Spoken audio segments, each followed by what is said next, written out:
讲要下。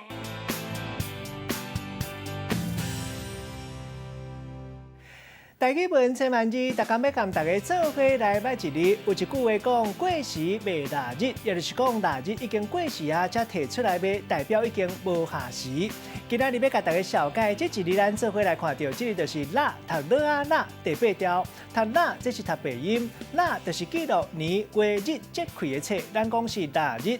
较早有一款大日条下的腊日，咱讲是腊日图。这个文音读做历，同款是第8条。分做因伫咧腊日顶面有大字的阳历，嘛有人讲是新历，也佫有细字的阴历，嘛有人讲是旧历。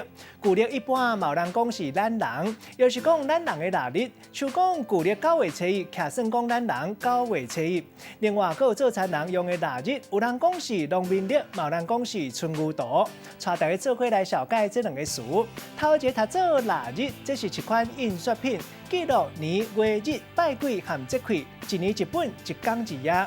但是一般一月日一张的，有的地头惯是讲是日子。第二个词读做旧历，也就是头前咱讲到的阴历。咱用一句话来举例，甲这两个词夹做伙。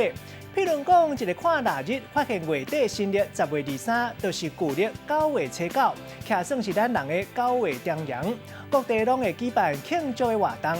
今仔日小解这一日读做历，这是文音；另外白音读做腊，提供给观众朋友来参考。